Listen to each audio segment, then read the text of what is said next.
Hello and welcome to episode 1130 of The Sleeper and the Bust. It is Tuesday, January 24th. I'm your host, Paul Sporer, joined this morning by Justin Mason. Justin, good morning, sir. Good morning to you. How you doing? I'm doing well. It was wonderful seeing you on Sunday, but I am back in Texas now and ready to talk some baseball. Yeah, it was an absolute blast to get to see you for a little bit. Hope you had a good trip to my neck of the woods. We did a lot. We packed a lot in those days, touring all over the Bay Area there, jaunting around. Saw you and Eno. It was awesome. And there's more people in California. I told some other folks, hey, next time I'm there, I'll let you know. Like, we dipped into Half Moon Bay so quickly that there would have been no way to even try to see Howard Bender. And I know Doug Thorburn is out there. I know DVR is out there. Many others too, if I'm not naming you. Obviously further south, you got Sammy Reed. So more California trips will be coming. Don't worry. Jen's family lives there, and California's awesome. So, but I got to see Eno and Justin. And listen, I'm not ranking them, but I mean, you guys are the top two. So I like how you ranked Eno above me right there. I didn't rank him above you. He was just available on Saturday based on where we were, and you were available on Sunday. Don't get jealous. Don't get jealous. I see how it is. Let's talk outfielders. We're doing part one of at least two, maybe three here, so that we can get into the outfielders 1 through 40 or 1 through 30 today.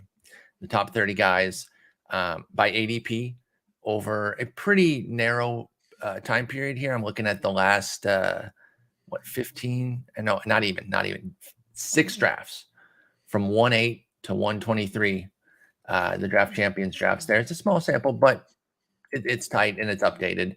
And there were some changes. I had it being since January 1st. I tightened it because, again, there were some moves. We're seeing some guys start to rise up. So it's actually a 5 draft sample, pardon me on that. But lots to talk about here. And let's just start at the tippy top. Ronald Acuña Jr. is the number one outfielder off the board, ahead of J-Rod, ahead of Judge. He's going at about 2.4 on average, but that makes him the number one outfielder. Is his power going to return? We saw, who could have guessed that his speed was going to be? That was the one thing we all said, hey, if you're going to draft him, just make sure you're not expecting speed because he's returning from the ACL. And it's like, that makes total sense.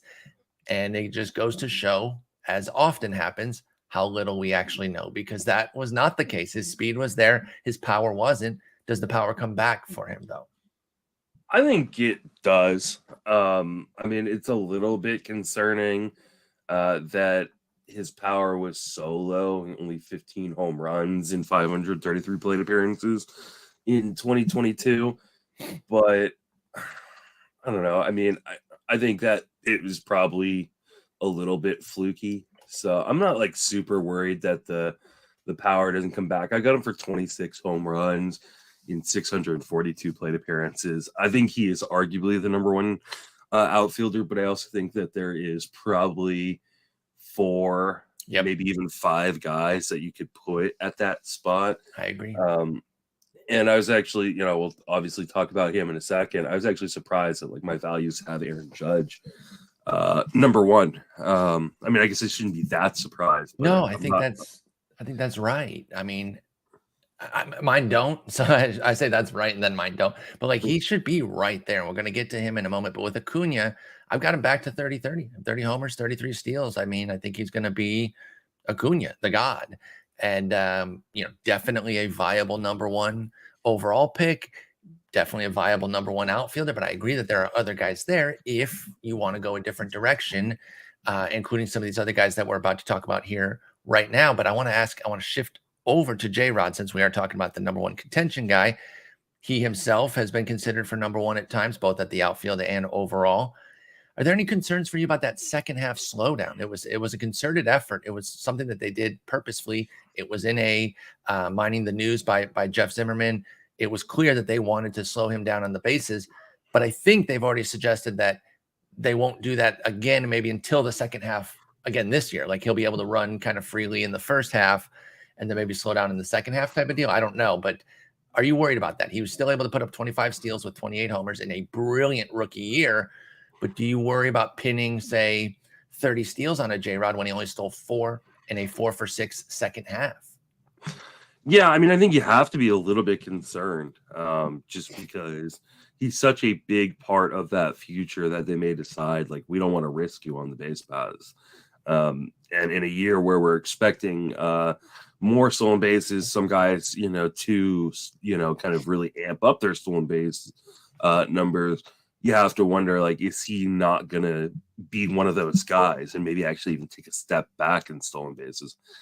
I still projected him for 23, but I had a really hard time kind of pushing past that on J-Rod. Yeah, I too, I actually went pretty high. I went 28, but that would be, not adding too many. Again, he ended up with 25. 21 and a half, though, is a lot. It's 91 games, not an actual half of the season. It's just a bit over. But even that's a wonderful pace. And then, like I said, he crawled down to where J-Rod only had 4 in the second half. That probably hurt some folks if they were chasing steals points, thinking that he was going to be a big factor for them. Hey, you got plenty of other stuff, though, including 7 homers and a 394 average in September. So I don't want to hear it. If J-Rod complainers are out there saying, hey, where are my steals? He does so much other stuff. If it kind of like came out that, they gave a loose idea that he was going to be more of a 20 to 23 type of guy, how much would that change? If they said something where he's going to be able to run, but just not run crazy, what would you do with J-Rod then? I mean, I'd probably kind of push him closer to the bottom of that tier. And the tier for me is, well, actually, I guess he's already at the bottom. Yeah, he's R4, and he's the markets too. Yeah, he would probably maybe jump down into that next tier that includes, Mookie Betts and Juan Soto and Mike Trout, and for me, Randy Arozarena and Yordan. So I'm probably not going to end up with him this year, and I think that's largely because he's going to be a top 3 pick. One, I don't really want a top 3 pick this year because I just think that the difference between probably 3 and 8 are not that large. And I have him below kind of the other, top 4 outfilders. Or the other top 3 outfielders. So I'm probably not going to have a lot of J-Rod this year. I'm okay with that because there's always a, chance that pitchers adjust to you in year 2 and that's what I was going to ask you struggle next. To kind of readjust. Yeah, any sort of sophomore slump concern? Sounds like you have maybe at least a little bit. Not that obviously you didn't tank him; he's your number 4. So our projections say that we're okay with him, but you do have a little bit of tinge there. Yeah, because I mean, he did strike out at like a 26% rate. In his kind of first go around. He doesn't make like the best of like zone contact. Like he's not an elite guy in that. So I could definitely see, especially the batting average, kind of slip a little bit in year 2. The XBA was 245, which is 30 points lower than his actual average. Maybe he doesn't run with quite such a high BABIP. Like I think there's some batting average floor that probably isn't as rosy as maybe the ADP kind of suggests it is. So I do like the lineup around him. I think they made that lineup better by adding Teoscar.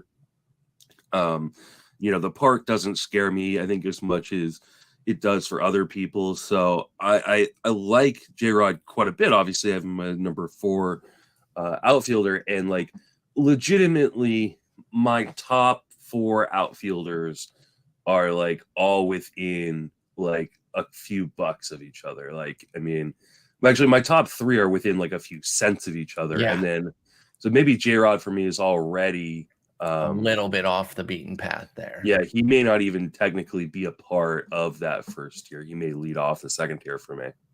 Yeah, I could see that because you got $31 and some change for Judge Acuña Tucker, and then $29.85 for J-Rod. But then it's $26.86 to Betts and company. So either he's on a tier of his own, J-Rod is, or he just sneaks in there. Just kind of depends how your cutoffs work.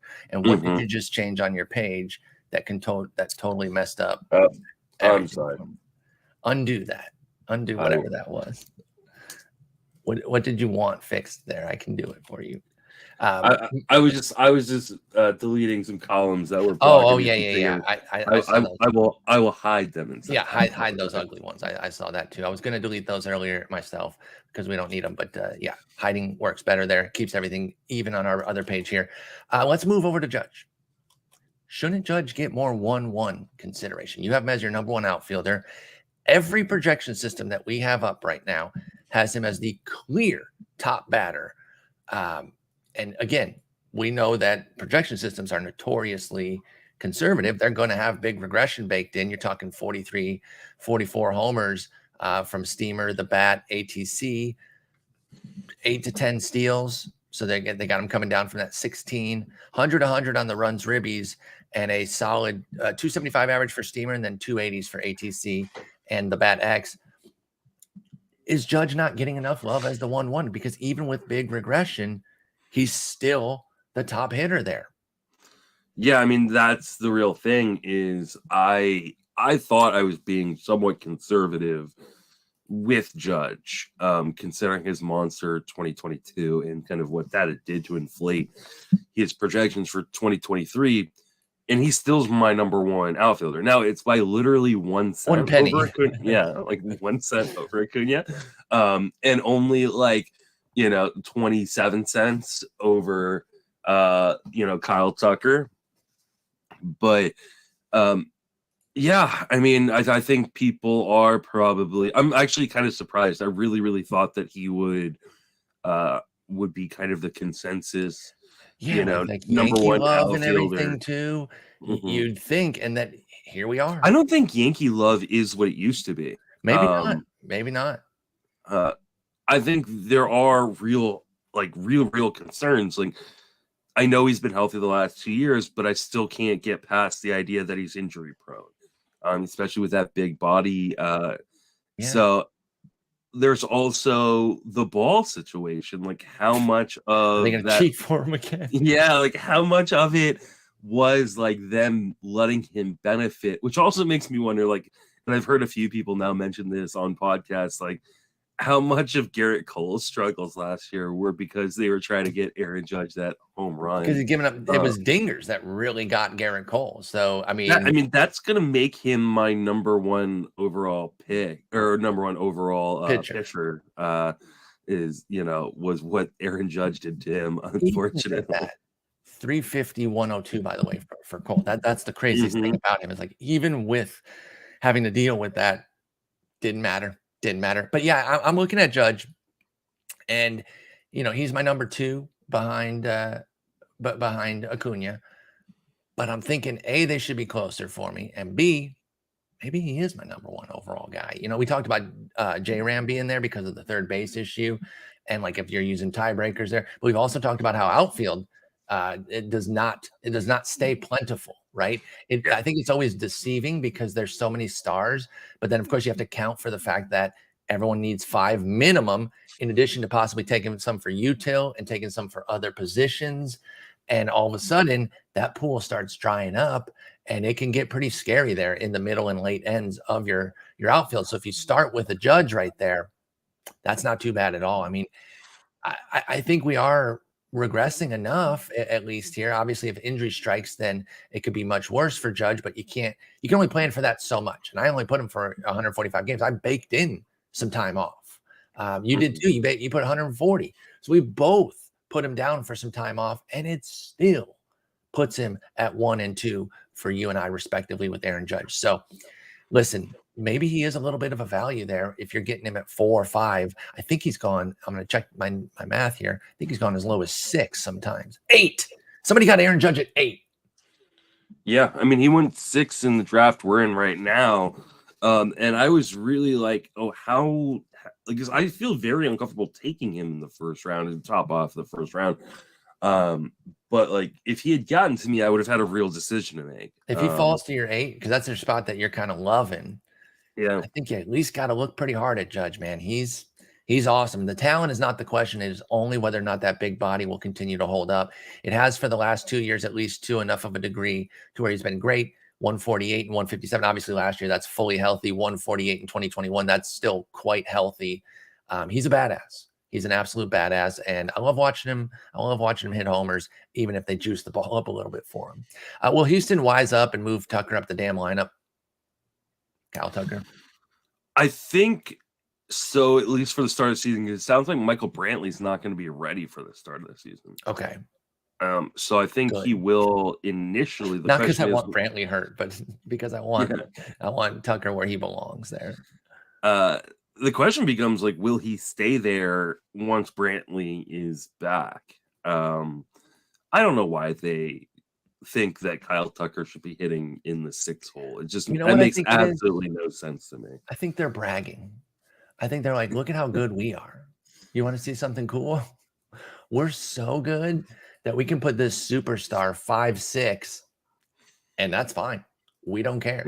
Yeah, I just don't get it. Like, it's just, I mean, he's arguably their best player. And they put him 6th in the lineup. Like, it's, and like you think the Astros are like one of those organizations that's pretty smart. At least they get a reputation for being pretty smart. And you have to wonder, like how smart can you be when you're purposely like keeping plate appearances away from one of your best players in order to give guys like Michael Brantley more plate appearances. Well, it's to keep like right, left, and it's because Brantley's there at that 2 spot. I will say, by the way, mining the news that'll be out probably by the time people hear this, does have Jeff Bagwell quoted as saying that Brantley will be ready for opening day. So, great. If he's there, then Tucker might still be batting 6, which is so stupid. He really should be batting 2. I think at this point in Brantley's career, there's no problem moving him down. I get that he's like the prototypical old school number 2 batter, that high contact type of guy, and he's still a good hitter. I'm not here to diss on Brantley. It's more of a propping up of Tucker and the fact that he should be batting 2nd. But right now he isn't. That has not detracted me from taking him and taking him quite high. I love Kyle Tucker. I do think they will eventually find what I believe is the right answer and have him at number 2.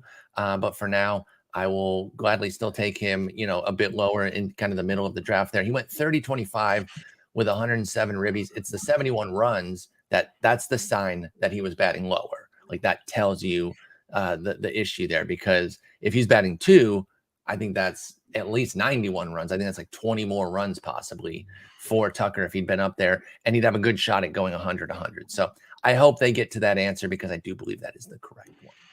Yeah, I mean, I do as well. Are you worried about Juan Soto's first taste in San Diego? We've talked about how that park can be a little bit of a hindrance, obviously coming from Washington, which is a positive park. We see the fall off there for other guys. Josh Bell came with him and obviously fell off. We talked about it in regards to Xander Bogaerts. Worried about it with Soto 52 games in to his San Diego career, or is it just a blip? And I will also point out before you answer that it actually wasn't. It was with him. Sorry. I think Bell actually did okay at home and was worse on the road, but it was Soto's homework. It was 710 at home, 840 on the road with San Diego. So does the park worry you, or is it just a blip of a 254 BABIP hurting him and he'll be fine once he kind of settles into San Diego? Yeah, I mean, I think it has to worry you a little bit. At the same time, like, I still think it's Juan Soto, and I still think like his elite, plate skills and bat to ball skills will just play. But I mean, this is the reason why he's not part of that tier, the top tier, and kind of is, kind of leading off the second tier is, or second for me, and the second tier is that we're both a tick lower than the market too. He's 5th off the board. You got him 6, I got him 7, and that's not huge, but it's something. But like, I mean, this tier for me, like, of Betts, Soto, Trout, and Arozarena, like all of them are within, 70 cents. Yeah. For me. So I can kind of go either way and go, hey, I'm going to try to get the cheapest one, which is usually Arozarena.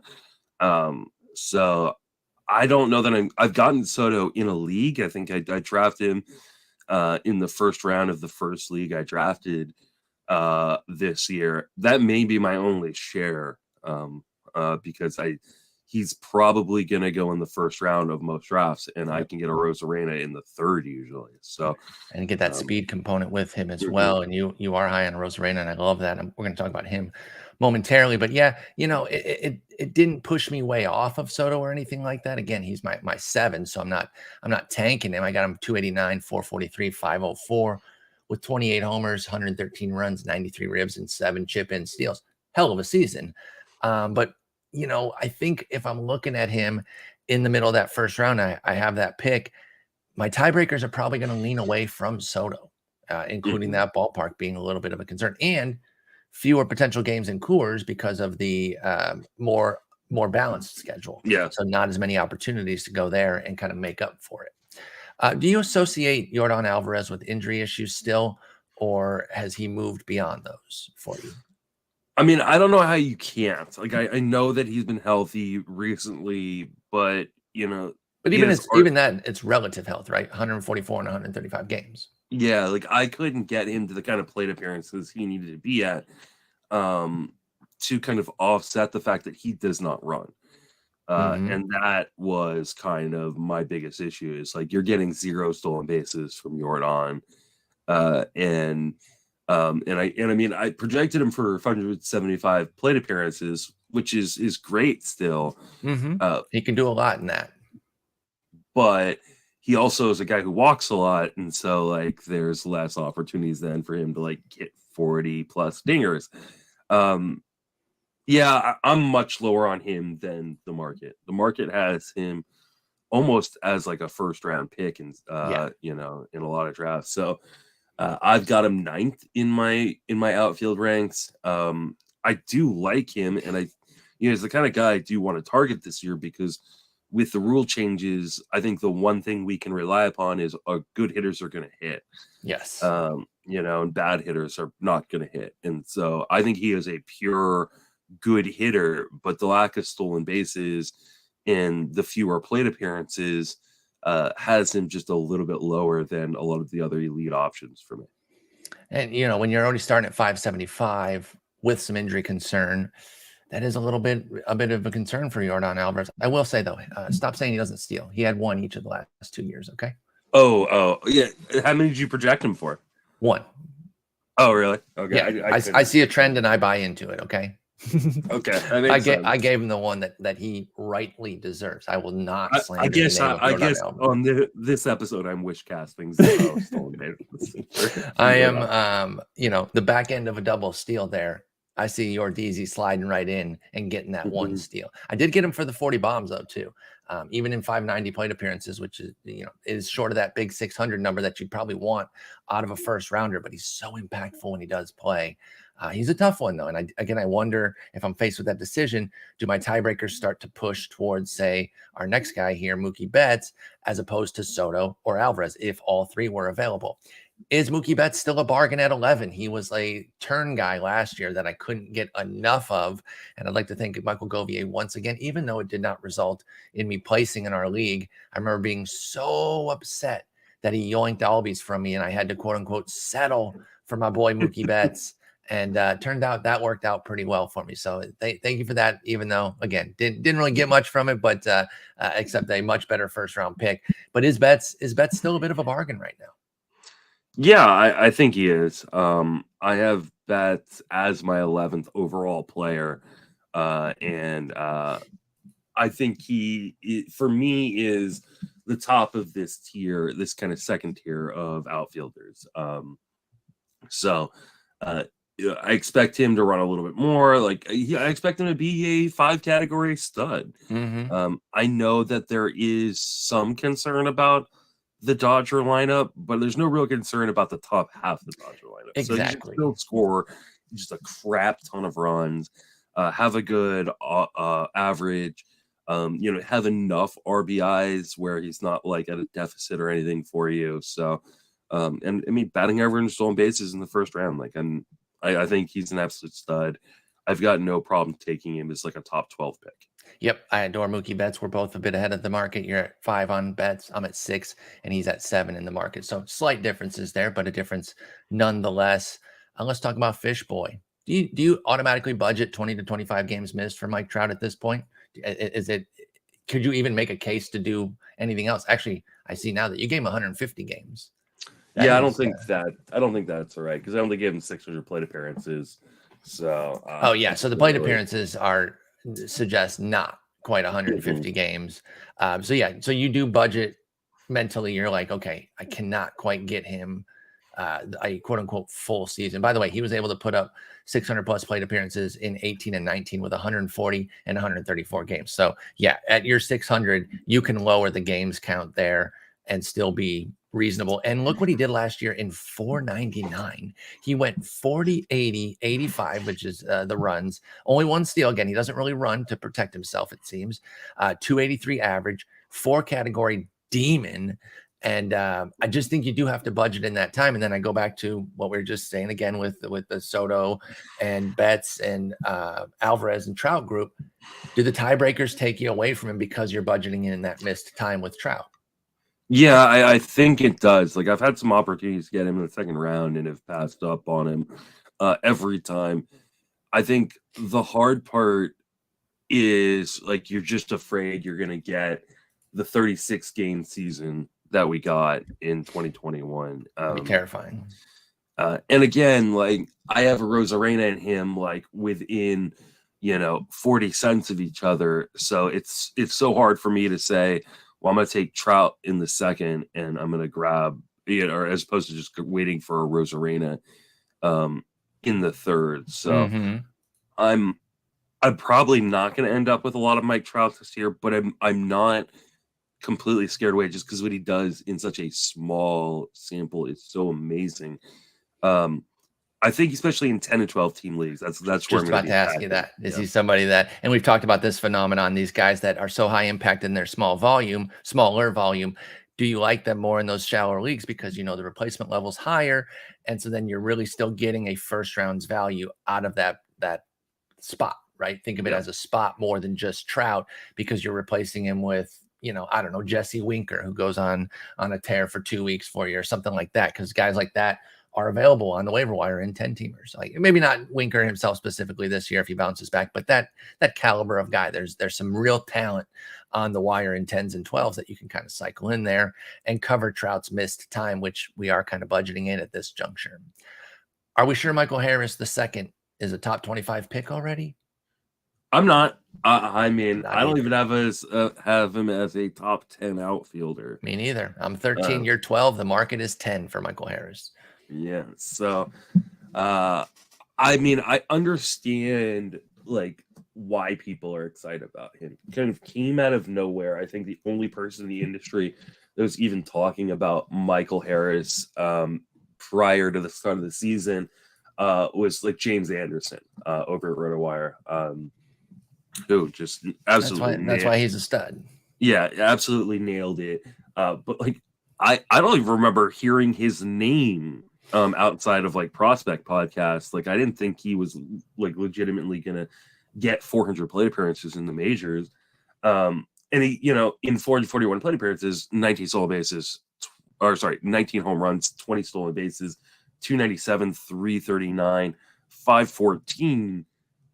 Like, he was absolutely amazing. And Filthy. So people are going, well, just prorate that to 600 plate appearances, and like now you've got a 30-30 player with a good batting average, and that is super dangerous.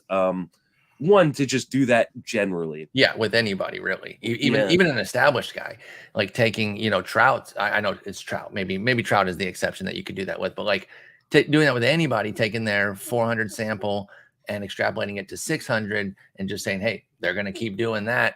You have to be careful with that. And there's a reason that nobody was really on Harris except for James Anderson. He played 43 games in Double-A and then was in the majors being an absolute god. Like, who could have seen that coming with that impact so quickly? And he was a homer shy of 2020 in 441 plate appearances, just an absolute banger of a season. I get the excitement. I do think it's a bit overzealous, and I'm tapping the brakes a bit. And when I say tapping the brakes, let me be clear: 16 homers, 26 steals. Nobody's crying about that. You actually still have him for 2020. You got 20 homers, 23 steals. So we're not tanking his value. I just can't get there with that second round pick, which is firmly where Harris is going in drafts. Yeah, I can't either, especially with the underlying plate skills not being super rosy. He makes good zone contact, just above league average zone contact. But he swings outside of the zone like almost 42% of the time. He swings a lot, and he had a 13.8% swinging strike rate, which tells me like he's gonna strike out a lot more than what we saw. We saw him strike out at a 24% clip. I think it's going to be closer to like 26, 27, 28%. He, didn't walk a ton. Now, maybe, he did walk more in the minor leagues. Maybe that kind of ticks up. Maybe this was just like hey, I'm getting to the majors. I've barely played in the minors and I'm really, really excited and I'm going to be really aggressive. Maybe we see him become more of a patient hitter, but I don't know how you can project that. I think there's also some concerns about right now Ross Resource hasn't projected for second in the lineup. That's my next question. You read my mind. Are we sure that he's going to stay at number 2? A healthy sure Ozzy he Albies starts at 2. I'm not even sure he starts there. I think Albies can get his spot right back and be the number 2 guy. Now we're very pro Albies, so maybe we have our Albies colored glasses on, but I feel like he's going to come back and be the 2 behind Acuña there, and the dynamic duo is going to get back in the swing of things. Yeah, I mean, this is a team that has rotated that number 2 spot because we've had this same question asked about like 3 different players of the years in Atlanta, including Albies, by the way. Yeah, including Albies. Is Dansby Swanson going to hit the top? Number 2 is Ozzy Albies going to hit number 2, and now is Michael Harris going to hit number 2? And in spite of the fact that he's pretty fast, he's not a generally great defensive player either. So surprisingly, yeah. So for those of you who are like, well, the contract and the defense will keep him in even when he struggles. Not necessarily. Now the contract probably will, but I still think he'll play, right? But yeah. I could see bottom 3rd, bottom 4 lineup spots there, where maybe Harris goes to 6 or 7 if he is struggling and the strikeouts are creeping up. I do worry about some sophomore slump here, and like I said, I dropped my power on Harris down to 16 homers. So not only did I not extrapolate anything, I put him for 615 plate appearances, but brought that power down. I'm just not sure he's a 20+ homer guy yet. I'm not quite there, and if I'm wrong on him, I tip my cap and I say, hey, way to stick with him, folks. But I'm not there on Harris. I don't see him on any of my teams this year. I really don't. Yeah, I gave him just 20 home runs and 23 stolen bases. I think what hurt him for me was, one, I don't think he ends up staying at the number 2 spot. And so the runs and RBIs had to come down for me. And then the batting average, I don't think there's any way with that swing and the swing strike rate that he can maintain like a 280, 290 batting average. I put 263. So. You put 269 for Michael Harris. So we've got some sophomore slump in there. Sorry, Braves fans, just trying to be honest about it.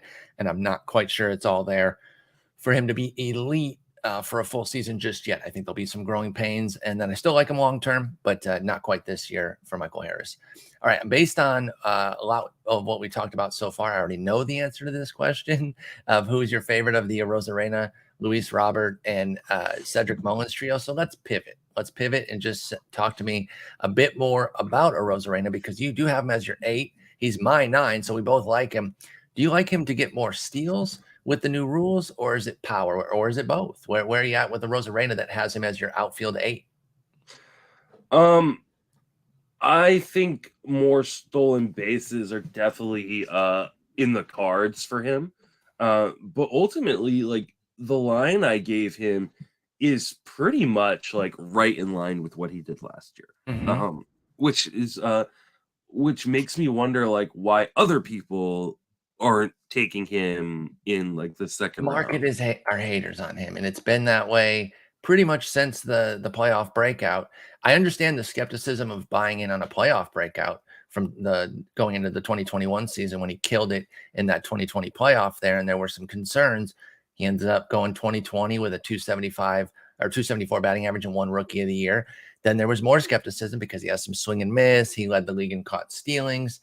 So what does he do the next year? He's even better. He does drop 11 points of average to 263, but he adds 12 steals does get caught the most again, 12, but hits another 20 homers, 89 ribbies. And yes, the runs dropped from 94 to 72, but the added steals and ribbies, 20 more ribbies, counterbalanced it. And he had another brilliant season. And Arozarena's 28, so he's still like in his prime years.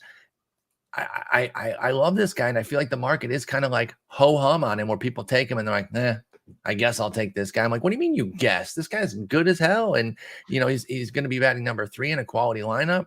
I feel like he's kind of a 2020 lock, and then the potential for more. I do think he can get another 30 plus steals, especially with the rule changes. Maybe the average comes down even a little bit more, but I think even at a 250 average, I would be pretty happy with Arozarena's contributions. I mean, like I've mentioned already, like I have him above Yordan. I just think he is, 5 category production at a position that, this top 10 of outfield, or, even top, 12 to 14 or something like that is really, really good. And then there's some real question marks. I just don't know what the question mark is with Arozarena. I mean, 2 seasons in a row in which he's gone at least 20-20 while having an average that doesn't hurt you, and has put up 600 plus plate appearances in each of these last 2 seasons. And I think there is still the dream that you get a mini breakout where he is that playoff Arozarena. And the power comes up. He hits 28-30 and then maybe goes 30-30, because we know he likes his thresholds, by the way. One of the reasons that he led the league in COTS in 2021 was because he really wanted to get to that 2020 threshold. And so he was running a bit, maybe even a little bit carelessly there, to make sure he got that 2020. And then maybe last year, the same thing was with 2030. I don't know, but I know specifically he mentioned that he was really chasing that 2020 back in the 21 season for Arozarena.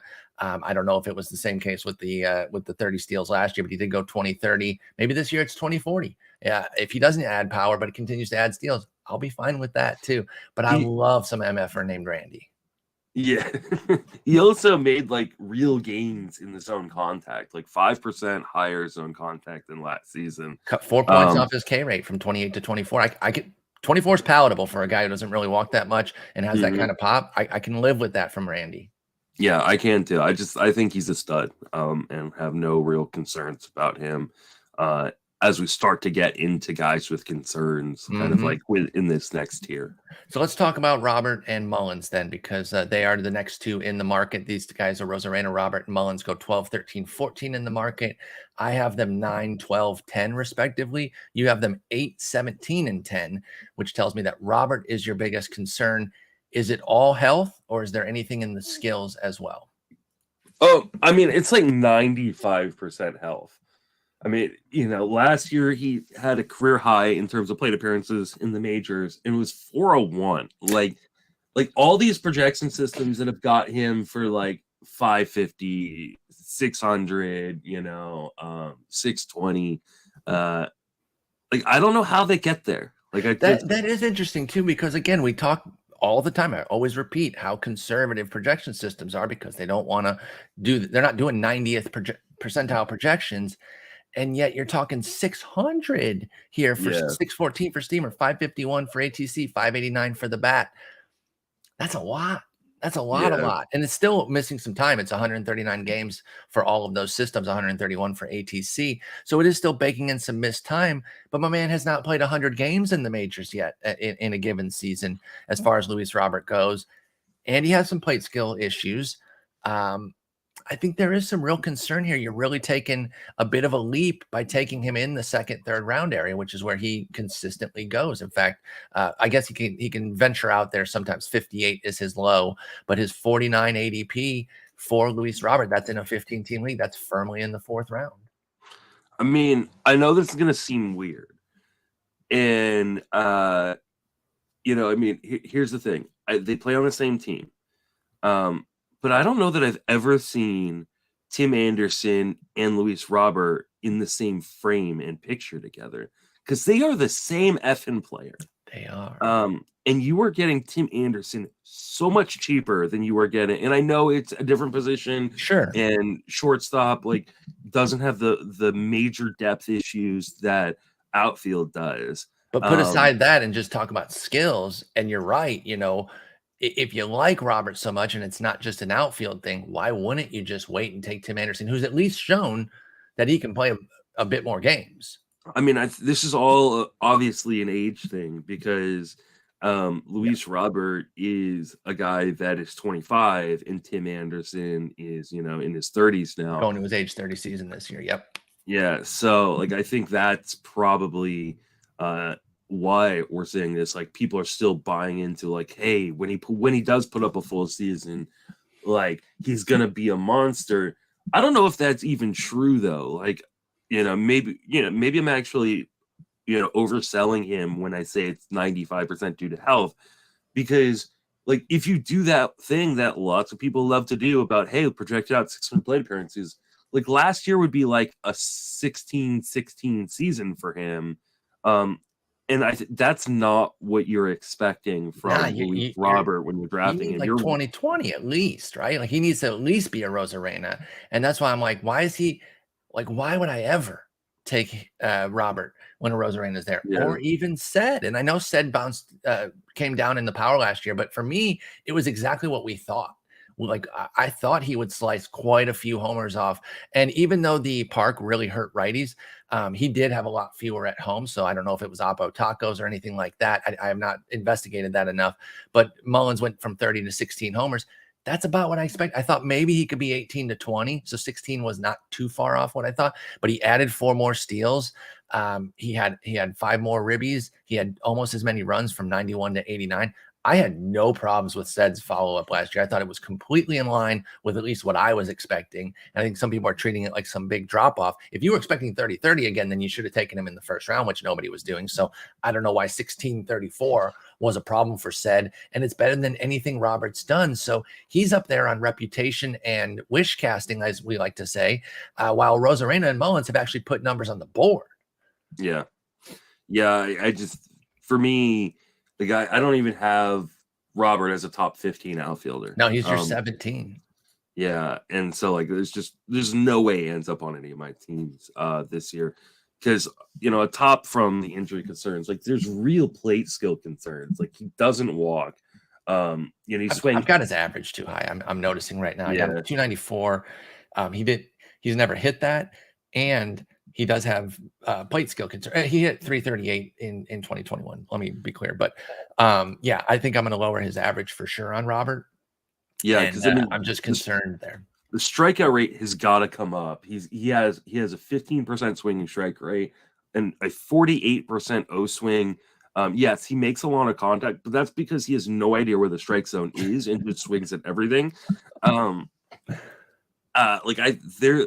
There's an average floor here that is a little bit scary. Now, maybe he is Tim Anderson. Maybe like what they did was, they really liked Tim Anderson early in his career and they drew some blood and they cloned him. And this is where that's smart. Yeah, Luis Robert really actually came from. That's why he's a junior. Chicago. Yeah, exactly. Right? And that's why we had so many issues with the name Robert, Robert. They're just trying to throw us off the scent. It's Anderson. It's Luis Anderson Jr. He's the clone that really doesn't quite have a backstory. Like it's all just made up and he can't quite remember what it is. Yeah, there's some serious plate skills issues. Maybe, and like I said, maybe he can't outrun it in the way that Tim Anderson has outrun it too. Because Tim Anderson continuously puts up 300 batting average seasons, in spite of the fact that he shouldn't. It doesn't make a whole lot of sense. BABIPs are through the roof for Anderson, and they both have the speed to run high BABIPs. I will grant that, and that's probably what I was thinking when I put him for a 294 originally. But that's just too high.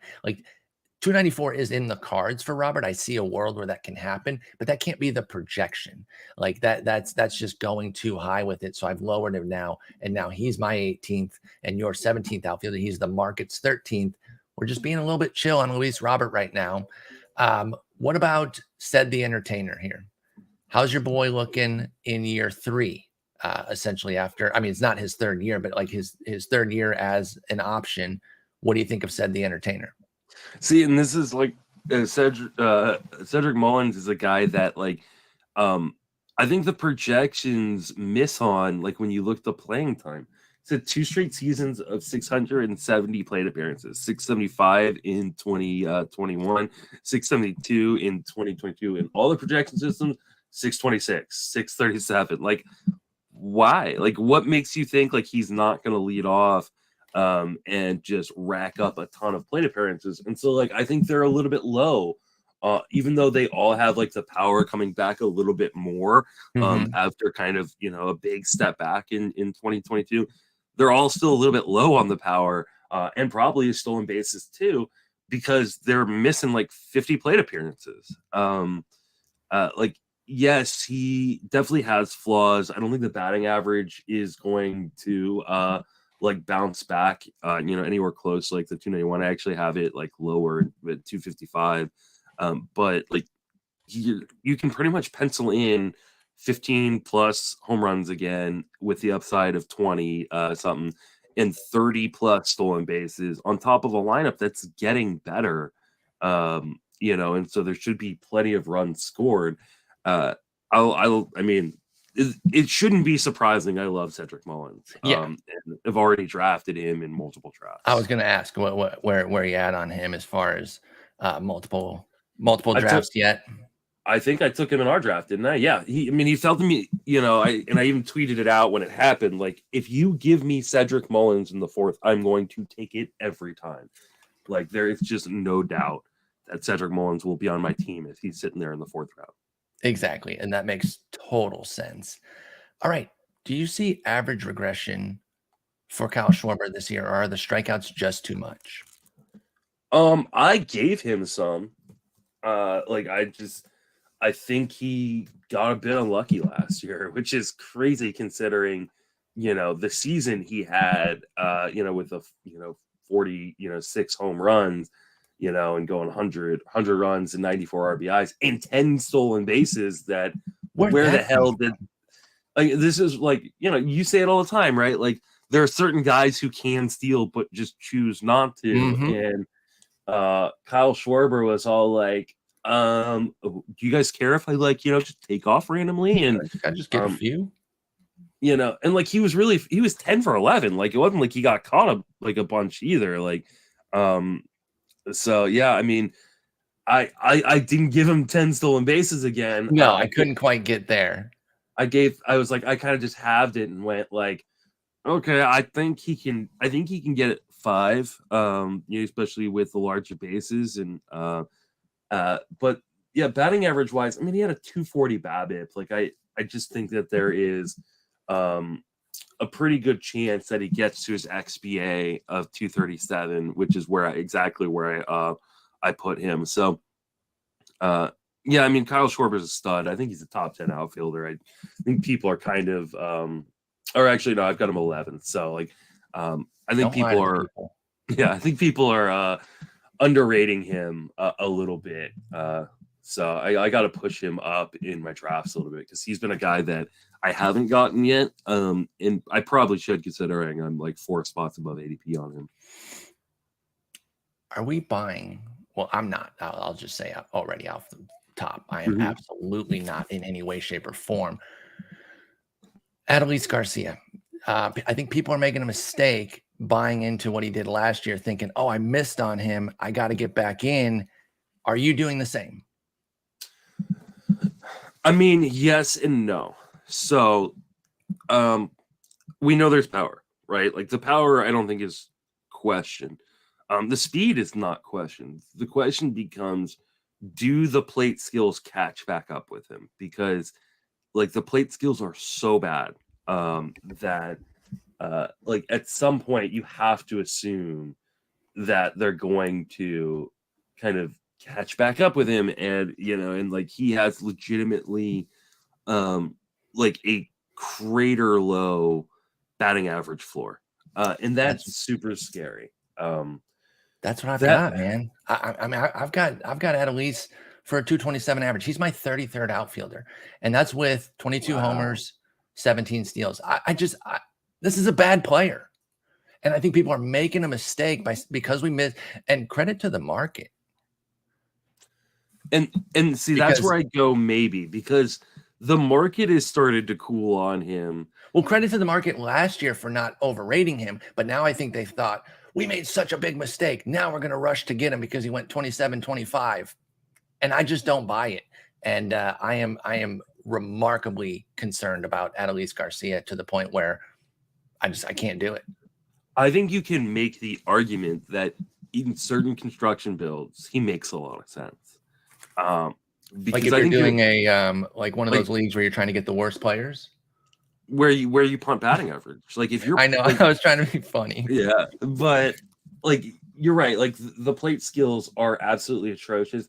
He had the fourth highest swinging strike rate in the major leagues among qualified hitters. He had the third lowest zone contact. He swings outside of the zone 40% of the time. Like there is a world in which he hits like 190. Exactly. And that's, you could not pay me to take Adolis Garcia.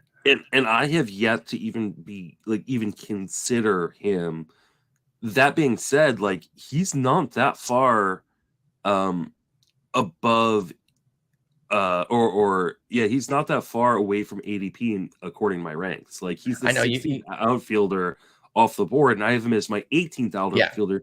Because the power and speed will be there, and the defense is so good. The defense helps keep him in the lineup. I will fully grant that Adolis Garcia is a wonderful defender, but man, name the Texas outfielders. Rusty Greer. Yeah. Juan Gonzalez. Adolis Garcia. Those are the three. Final answer, Raj. I don't know who Raj is. I like Leody. I like Leody Taveras. And I like Leody, but yeah, I know Josh Smith is the other one, but Leody's my guy. Like they just signed Yoshi Tsugo, like as play some corner. Like they got Bubba Thompson. They could just go speedy defense. Talk about like awful plate skills. Bubba Thompson's a quad A player. Like I understand. If you had him last year and he helped you with those steals, say thank you and move on. Yeah, do not get married to him for those. But do not jump back into that bed with him, because those 18 steals in 181 plate appearances were wonderful. They came with a 77 OPS plus for Bubba Thompson. Absolute brutalness. So I'm with you on the outfield sucking. He's going to play. I do not. My Adolis Garcia is not a playing time situation. It is a performance. It's 22 homers, 17 steals, 227 average is really why he tanks for me. And those of you who play in points leagues, like don't draft Adolis. Do not draft Adolis Garcia. So if you're playing in a points league, like you have to just bake in so many strikeouts that it's going to crush you 100% in points leagues. So and like when unfortunately, I thought I was going to finish my outfield ranks. I forgot there's like 600 outfielders. Yeah, there's a million guys to go over. So I'm not quite done with it, and then I got to do catcher, which should take me about 15 minutes. That's true. But I hopefully will be done later today, and then I'll be able to like put out like point league ranks and things like that as well. So we'll make adjustments for everything, and then we got some fun stuff coming for the Fangraphs site with rankings. So stay tuned for that. Let's move on to Teoscar. Are you concerned about the park move from Toronto to Seattle? Now, this is not. We can't count like what Toronto's doing to their park to improve it. I know you talked about that on Sunday. It's a shame that he's going to miss that. But even standard Toronto, which was like kind of neutral with the humidor lately, he's still going to Seattle, which is definitely a hindrance. It is the 29th park in overall park factor for righties the last 3 years with a 93 mark. Toronto is 100, smack dab in the middle there.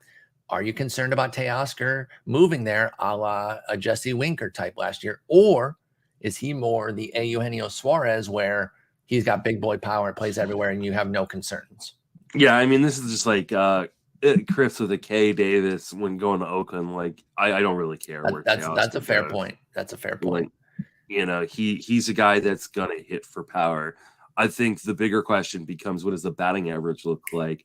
Bingo. And that's where my concern really comes in, because I'm not in on the Teoscar market this year. I got him hitting 258. I still got 25 homers. Yeah, I still got 8 steals. I have 248. So you're even lower there, and we're way off the market. He's 17th in the market. You're 21. I'm 29. I actually have him for more home runs than every single projection system. But because that batting average is cratered because of the concerns to Seattle, it looks like you're not taking Teoscar either. And there's some concerns also about the health, right? Like he's a guy that struggled to 31 games last year. And so now I think he will likely DH for the most part. Like I don't think he's going to play the field full time. But teams also like to rotate guys in and out of that DH spot. So I think there is, he's going to have to play the field some. Playing time concerns and health concerns. Health concerns lowering the PT. And batting average concerns have him outside of my top 20 outfielders. Yep. I love the guy. I really do, but not enough, right? Because if you say you love him and you're not drafting him, you can't say you love him too much. So it's like, I hope he does well, but it's gonna be on somebody else's team as far as Teoscar Hernandez goes, because I can't do it. I'm still worried about that park. Let's go back out to Chicago and talk about their upside guys that haven't quite gotten to it. And obviously, everyone knows where I'm going here. Adam Engel. No, I'm just kidding. Eloy Jimenez played 122 games in his rookie year, put up a hell of a season, has not come close to that since. And in the last 2 years, put aside the 2020 season, but in the last 2 years has 139 games combined. It's still good production, especially last year. He put up 16 homers, 295 average in his 84 games of work. But do you carry those injury concerns with Eloy Jimenez, or does he still have major upside for you? Where do you stand on Eloy? That changes daily at this point. So like earlier on in the offseason, they're all like, the new manager told him, keep your glove at home. Like, don't even bring your glove. You're just getting DH. And then there was this report that he's working on his defense. He wants to play defense. No. And yesterday he was all like, yeah, my goal is to win the everyday right fielder job. Shut up, Eloy. And it's all like, no, dude, like, please. Because I think I talked about this earlier on in the offseason. Like I went through his injury history and figured out exactly what every injury was, because I was like, I don't want to call a guy injury prone and then be like, he's not really injury prone. Because there is one of his injuries was he pulled a calf muscle celebrating Lucas Giolito's. I remember that. That was wild. Almost, I think every single one of his injuries, even dating back to the minor leagues, was in the field. He has not been hurt while hitting. I think one of them was rounding third base or something like that. But the vast majority of them were in the field. So don't let him play in the field. Please don't let him play in the field. And the more they talk about him playing right field, the more likely I am to be like, screw it, I'm just not going to take the risk. The upside is massive. I mean, he is in many ways Yordan Alvarez. He was the best hitter in the second half last year. And the talent is immense. But if he's going to play the field, I don't want to have anything to do with him. Yeah, I'm in. He was my 11. Yeah. I went pretty nuts with it. I went 30, 299, 107 ribbies, 75 runs. That's only 138 games, though, 591 plate appearances. I didn't give him I didn't pop him all the way up to 150 or anything. That would still be a career high, both of those, the games and plate appearances. But I'm ready to be hurt again, I think, because I love this guy and he can mash. And I'm really hoping for what you talked about at the outset. Leave that glove at home. I'm going to go to Chicago and I'm going to steal every one of it. I'm going to Ruben Rivera the shit out of every glove that he has. I hope you do, because you really need him to. Yeah, I couldn't get there. Mostly with the batting average, honestly. I have him for 277. I think 290, 300 is in the realm of possibilities for him. So maybe I need to bump it up a little bit. But I might have gone too high again on another White Sox, though. I kind of did the 90th percentile, going 299 already. Yeah, and he's a 276 guy, and he's never hit 299. He has 296 in the shortened 2020 season and 295 last year. I might tamp that down a little bit, but that's only probably going to move him from 11 to 15. I'm still in on Eloy Jimenez. I've drafted him twice. I'm probably not done drafting him. I really think this is a guy who could pop 40 this year, and I wouldn't even be 1% surprised. Yeah, no, I mean, I wouldn't be surprised either. Like, I do think there will be a 40 home run season.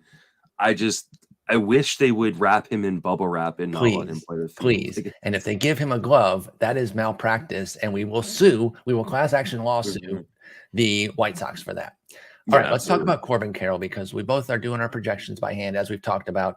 And I know when you put those minor league numbers in, even regressing them, every projection came out to say, just give this guy the best season ever. And I'm like, oh my God. Like, I have the method of way I'm doing it is like, I'll put the minor league numbers in and I'll like 80% them.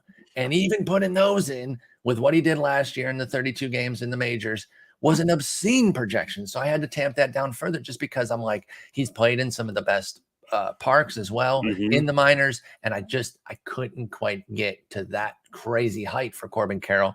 The market's ready though. They got him at 19. We have him at 23 and 25 respectively. I went 14-27 with his homers and steals. What say you for Corbin Carroll's rookie year here? I mean, I have some launch angle concerns that make me wonder, like, how much power we see in year one. And that was kind of my largest concern. I've got him for 16 home runs and 19 stolen bases. I think he's gonna hit. I think he's gonna like hit for average for the most part. Though I'm actually I've got him for 250. Maybe I'm a little bit low on the batting average. Are you a little bit low on the steals with Corbin Carroll? Because like, I get the power concerns. I'm with you. I put 14 because I'm also a little bit nervous that it's not necessarily going to be crazy. But I do think he's somebody who could make up that value with a lot of running. Maybe not to what the market thinks. Like I said, they got him top 20 outfielders there at 19, and I got him 23 to year 25. But I have 27 steals in there. I think he can run like the wind a bit. Yeah, I had a really hard time getting there because like he wasn't showing the patience of the plate or the contact ability that we think he's in there. I mean, he was a really, really difficult person to do projection on because he really was. Corbin Carroll was tough to project based on the numbers that we've gotten from him. The minor league sample, like you said, like is just fantastic. But the major league sample really skews things because like he didn't run very much. I mean, he was 2 for 3 on the base paths. He didn't walk, which was like kind of one of the huge like kind of hallmarks of what he did in the minor leagues. And he didn't even make very good contact. Yeah. Like, I mean, he hit 260, yes, but like his deserved batting average was 221. He was well below zone like league average for zone contact. He also can't hit lefties, and so there's going to be some missed time, and that's not just off of the major league sample where he didn't hit lefties. That's his minor leagues where Corbin Carroll struggled against lefties too. So I think the market's getting a little overzealous again here, almost in a Michael Harris type situation. And that's without the big season like Michael Harris had in the majors. At least you understand why people are there. I think people are putting a little bit too much on Carroll. And again, I'm only 4 spots off of where the market is. So I'm not saying he sucks, but I'm kind of tamping things down a little bit. Yeah, I am too. On the plus side is he's a fantastic defensive player. Yes. And I think that alone will keep him in the lineup, pretty regularly. And they did trade Varsho, so like he's gonna play, I think, very, very regularly. However, they do have still, even after trading Varsho, still have a logjam in the outfield. So they brought on Gurriel, who could be his platoon partner, not in center, but like I'm just saying in the lineup, and then you shift somebody else to center. McCarthy plays center. So I know McCarthy's a lefty too, so they still have. They've also got Alex Thomas, who's another very good defensive player. Like, he doesn't even have a spot right now. He doesn't even have a spot right now. Exactly. Yeah. Kyle Lewis, we'll see what happens with his health. So there's still a bit of a jumble. I'm playing. Kyle Lewis should be in bubble wrap too. So. Also should be in the bubble wrap 100%. I totally agree with that. But yeah, I like Carroll. I just don't think I'm going to be in on the big buy this year and ready for him to go crazy. Are you still buying StarMart, Starling Marte? Are you worried about a drop off as he continues to age up and has been a guy with some health issues in the past, somewhat related to the fact that he gets hit by the damn ball all the time? And this is going back to his Pittsburgh days. My man just stays getting beaned. He's got 146 career HBPs, 13 each of the last 2 years, 16 in 2019. And then, like I said, back in his heyday with Pittsburgh, he was 24, 17, 19, 16. So he's on that Rizzo beat where he stays on top of the plate, gets hit, also plays outfield, runs himself to death a bit. Are you concerned? It was 120 games last year, 118 in 2022. Where do you stand on StarMart now as he goes into his age 34 season? Do you have some concerns? No, I mean, not particularly. Like, I still think he has a really good chance of, like, I'm not We're both giving ahead of the market, by the way. Yeah, I'm not giving him 600 plate appearances or anything. Like, Me I give neither. 525. 10 more for me. He reportedly is going to be healthy, or is expected to be healthy, like, to enter spring training. Like, so there shouldn't be any major issues. And this is a guy who was like a second, third round pick, really recently. With enough power, plenty of speed, and typically hits for a damn good average. And I don't really understand why the projection systems are kind of fading the batting average. Like, he's always been a guy who's kind of outperformed like what his expected batting average is supposed to be. He hasn't hit below 280 since 2018. And I mean, he, if you don't include his, rookie season 47 game sample in 2012, he has never hit below 275. And so, like, all the projection systems being below 275, that's a big drop off. Like, I don't get that. Like, it's just, I mean, he hit 292 last year, 310 the year before. It's a BABIP fall off. They got him in the low 300s, and he's a career 344 for Marte, 340 last year, 372 the year before that. So that's where it comes from with Marte. But they do still have him for plenty of steals. The bats on the 27, 28 range, ATC 25, Steamer 23, with mid to high teens homers ranging from 13 to 17. So still a good season from Marte. I got him 15-25 with a 288. You have Marte, pardon me, I misclicked there. You have Marte at 13-24 with a 283. Yeah, which is 16th best outfielder. And honestly, like, that's a conservative projection for me. Like, I legitimately think he could steal 30 bases and probably will hit above 283. But coming off the injuries, I want to play it a little bit more conservative. Like, he has the ability to pretty easily be like in that third tier of outfielders. And so, I'm going to have a lot of Starling Marte. I mean, we're a year removed from 47 steals. Remember when he went to Oakland, people were worried that they weren't going to let him run. He popped 25 steals in 251 plate appearances with them, more than he had in 275 with Miami. And so that's why you never know. It comes down to the players so much. And that was the case with Marte without a doubt. So, I like StarMart still. I don't think I'm fading him. He's somebody I would get, but he's kind of like, okay, I really need an outfielder here. I'm going to go ahead and go for him. There's probably guys I like around him more. In fact, let me see if I'm looking at my ranking. Well, the guy we're going to talk about in a moment, or like my boy Seiya Suzuki, who we're going to get into, and I know we both love him. I probably won't take him because of guys I like around him, but I'm not against StarMart. Same question I had for Mike Trout, I'm going to have for George Springer. Do you budget 20 to 25 missed games at this point and just say, hey, I cannot get him over 140 right now just because of the health and now a bit of an age situation with George Springer? How do you feel about that with Springer's health? And do you still like him, though, because he can do so much in the limited sample? Yeah, I mean, I only put him down for 135 games, which is 600 plate appearances, but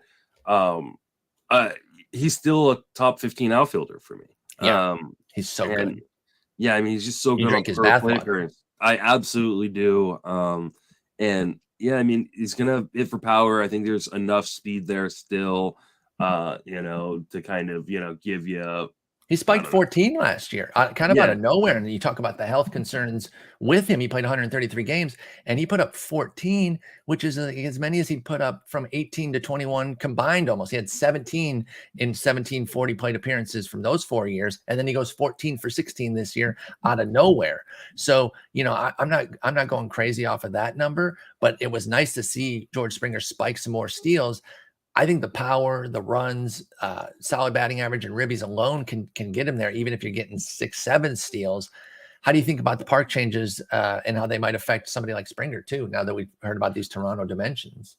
I'm really waiting for the the complete specifics. The heights too, right? Yeah. That's what Derek Carty was saying that he wants to see too, because that's going to play a big role into how much. But they have moved, like the walls are definitely moved in to infuse some offense. So unless they raise the wall a good bit, I don't see any way that they're not going to have more offense. Yeah. I mean, I think it's definitely going to benefit Chapman and Bichette a little bit more than maybe Springer, but Springer should get a benefit here.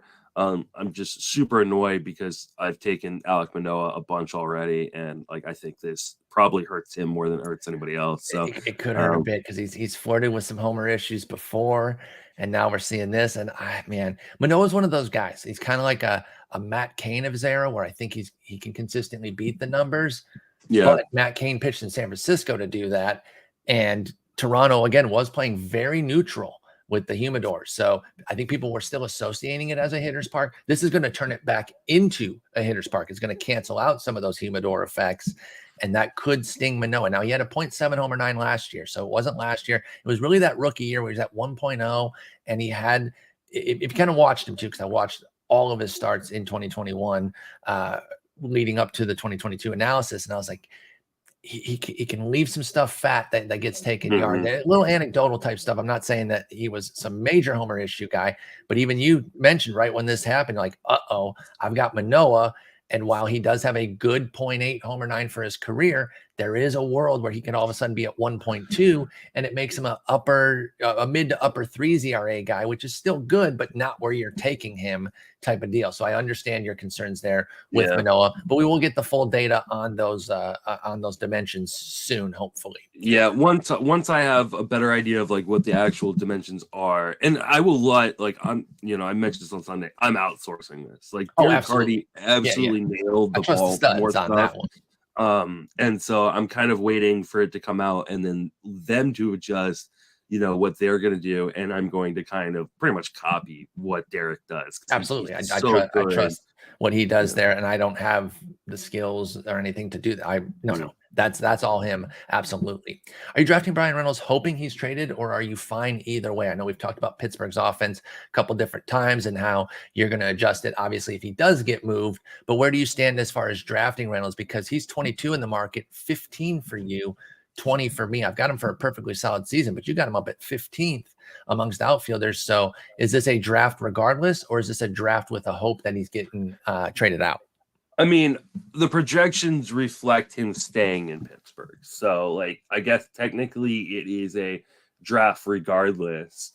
But there's obviously some hope that he gets moved. Now, I would prefer personally, because I am so much higher than the market, that he gets moved after draft day. He gets moved March 29th after all the drafts are done and the season's about to start on the 31st. But he's going to the Yankees. Oh, dang. Wow. Yeah, crazy. Exactly. Look, now the Dodgers do have a center fielder. Oh, yeah. Sweet. That lineup's great again. I'm surprised the market is as low on him. Do people not remember what he did in 2022 in Pittsburgh in that lineup? Yeah, I am surprised on that too, where it does seem like he's another one of those guys that kind of gets begrudgingly taken, almost like in the Arozarena vibe that I was talking about earlier, where it's like, fine, I'll take him. I think it's the 40-point drop off in batting average from 302 to 262, but I don't think he's a 262 guy. I think Brian Reynolds is at least a 280s type dude. And so I'm not really holding last year's average completely against him. I got him kind of in between the two at 278 with the upside to do much more. I've got 25 homers, 7 steals, 84 runs, 74 ribbies. You've got 25, 8, 275, 88, and 83. And that's the runs ribbies that we've talked about where we disagree a little bit on what Pittsburgh can do. But we've got really strong seasons for him. I think we're both ahead of the market and ready to take some Bryan Reynolds, even if he stays in Pittsburgh. Yeah. I mean, I think, the one concern and, reason why I can see why people fade him a little bit is like he just doesn't run a ton necessarily. Maybe he's a guy. Maybe Bryan Reynolds. And again, we wouldn't project it because we don't know. But maybe he's a guy who randomly drops 17 on the league, which would be 10 more than he had last year because he likes the rules and he's able to take full advantage of them. I don't know, but I think there's going to be guys like that. I think it's going to be. There are. I don't think he's one of them though. Like he's never been like the guys that I'm really looking at like to do that kind of stuff are the guys who had like big stolen base numbers in the minors, but then never ran or didn't run very much in the majors because they were probably just taking advantage of like really bad pitching or really bad catching in the minor leagues. And so those are the kind of guys that I go, oh, maybe he could maybe he could have like a stolen base breakout. The Kettle Martes of the world. Like maybe this is finally you're going to say that. No, stop it with him. I will say I have him like outside of my top 20 second baseman. But stop with the steals for Ketel Marte. He doesn't want to. Stop making him do something. Maybe he wants to now. No, he doesn't. Bryan Reynolds more likely to do that. But again, I'm not projecting anything like that. I just here we go. Here's a board bet. More stolen bases, Bryan Reynolds. I was just about to say, Marte. I'll take Reynolds. Put it on the board. I'm gonna take Marte, I'll take Kettle Marte. Enjoy. You know what? These board bets, I'm already annoyed by them. Why is that? Because we have one that I was like guaranteed to win, absolutely guaranteed to win. You had already kind of conceded, and then the Cubs bring in Trey Mancini and Eric Hosmer, and now because the bet was like over or under 250 ADP on Matt Mervis, and like I was gonna win that bet, and now I'm losing. Clearly gonna lose that bet. So they just keep bringing in first baseman for some reason. What the fuck, dude? They clearly do not have enough confidence in him, and I'm really surprised by that because I liked what we saw. I think there's a lot to like in his profile. I am surprised that they have tanked Mervis's playing time potential right now. Are you passing completely on Byron Buxton? And again, obviously I can see your rankings. I know that the answer is yes, but I guess talk to us about why. Okay, so he's your 42nd outfielder. Yes, the hell you are. All right, so he's my 17th, by the way, and the market's 24th, so I'm well above the market. I'm giving him a little bit. Only 504 plate appearances, by the way. I'm not putting him down for the 600, but tell us why you got Byron Buxton as your 42nd outfielder, Justin. I mean, it is all about plate appearances. Give him for 12. I am for 481. Okay. So like with that, it's like it's still 25 home runs and 5 stolen bases. I am for 15 steals. I think that's probably too. That's too high. That's fair. And like in a 243 batting average.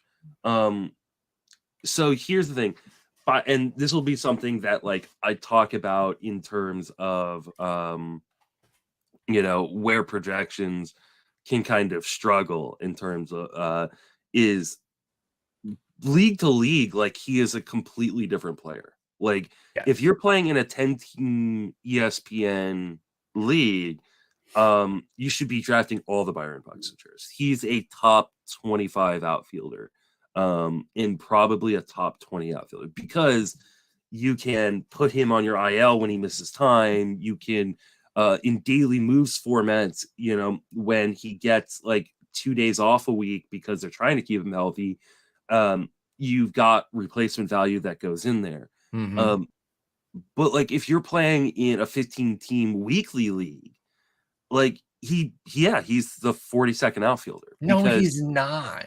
Yeah, he is. 42nd? That's insane for Byron Buxton to be 42nd. Now, let me ask you this. Let's loop in a little bit of news here. Does the Michael A. Taylor trade worry you or encourage you? I didn't even know Michael A. Taylor got traded. Happened last night. So I know you were buried in your projections. I was in Michael A. Taylor to Minnesota? Yeah. They acquire him from the Royals that is for such Evan a Sisk weird. and Steven Cruz. I'll tell you what, I'm encouraged. Byron Buxton DH now. He doesn't have to be out there every day throwing his body around, being wild with it the way he is But they have wont to like do. 7 guys they have to put at DH. Not and like over Buxton. So 3 of them are guys. Alex Kirilloff. So yeah, tank Kirilloff even further now. Mr. Risty. Can't he play first though? Isn't he the penciled in first baseman right now? Yeah, I'm sure he is penciled in at first base, but that's probably And hey, it's penciled because you want to erase it when he gets injured. Like screw your Nick Gordon shares again, folks. Sorry. Because I know that the Arise trade helped them. I know Jason keeps saying that a lot, but like I like Nick Gordon too, by the way. Are we sure that Nick Gordon just isn't bad? No, I think he's a great, he's a perfect super util. And yeah, but I don't care about that. But he can double his way. We're doing draft champions leagues right now. What are you talking about? That's I guess that's fine in draft that you get.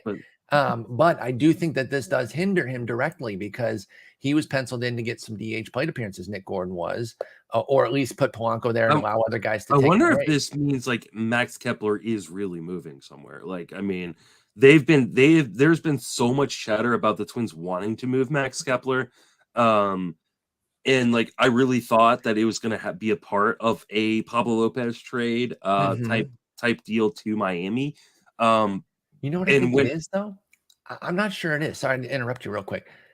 I think they got so devastated by injuries last year that they're like, we're going to be stocked to the hilt with guys here because we got Larnach and Taylor and Farmer on the bench, all guys who can, who are quality type players that can be at the bottom of the lineup and be okay because we have Kirilloff and Gallo and Buxton who are going to get hurt consistently. And Correa has some injury concerns.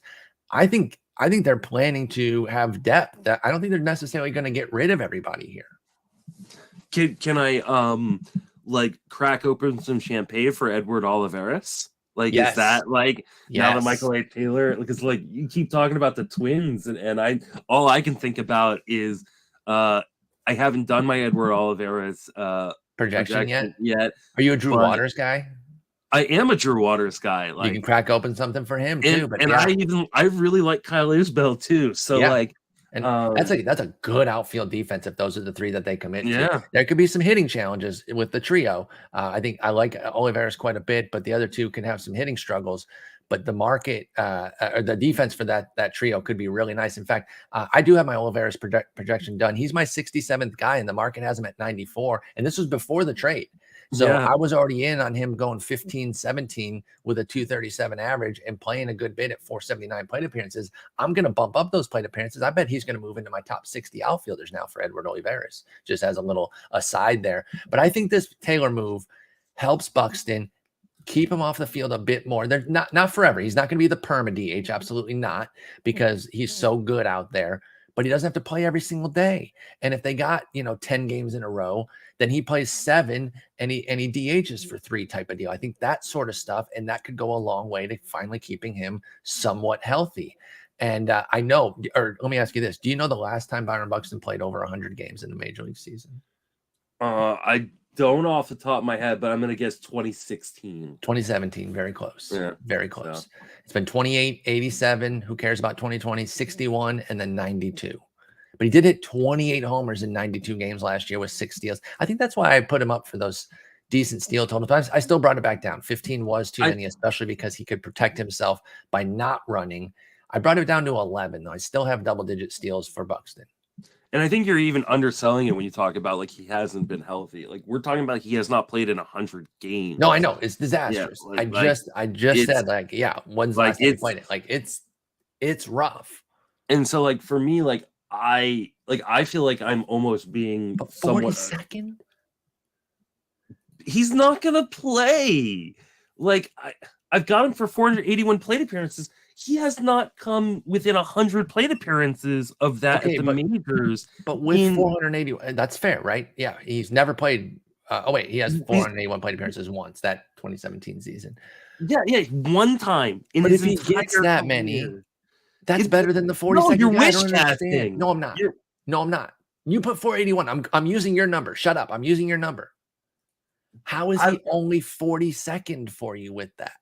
That's the because part the that I don't batting get. average sucks too. So like, not only like are you like, you know, you get, yes, you're gonna get some power, but he doesn't run the way he used to. Like, there's no way. Like, how many stolen bases did you project him for? I had him for 15. I moved it down to 11. Yeah, he hasn't stolen double digits since 2019. Well, he doesn't play. He had 9 in 61 games in 2021, and he was 6 for 6 last year. He's still remarkably efficient. Yeah, This is Byron Buxton we're talking about here. Like, I don't think they want him to run. Like, I don't think so either. I already said that. I granted that. But you're talking about the batting average trouble. Yeah. I think you and the projections are kind of whack on this batting average thing. He hit 224 last year. I get that. With a 244 BABIP. You think that's his BABIP? Give me a break. Give me an absolute break. His deserved batting average was 242 last year. I don't give a shit about that. That doesn't do anything for me. I do. Do you think he's gonna have another 244 BABIP? I think he was trying to hit the ball out of the yard every time he got up to bat, and he did for the most part. Yeah, but like that's going to cause some real strikeout issues. Like you look at the zone contact, the last 2 years are 80%. Yeah, I mean, you know, we're talking about like a swing strike rate has always been in like the 15% area. Yeah, I'm just not in on. Now, like I said, like if you're in a 10-team or an 8-team league, like you shoot for the effing moon on that one because you can replace him. But if you're playing a 12-team or deeper, like I'm just not going to draft him. 42nd is insane on Byron Buxton. Are you projecting a bounce back for Tyler O'Neill? Hold on, before we move on from Buxton, I want another board bet because I need to. Okay, yeah, let's do it. What is it? Let's see, over under 27.5 in terms of ranking in outfield for Byron Buxton. Over, yeah, I'll take it. Sure. I actually have to write these down. Where did you finish last year? Let me see. I have no idea. I'm looking. Rasball. Shouts to Rasball. Rasball player rater. Very good. The only reason I like it a little bit better than the auction calculator is it's quicker. It's just a little bit quicker. This is true. Outfield. But they do the same thing. I mean, he was 47th last year.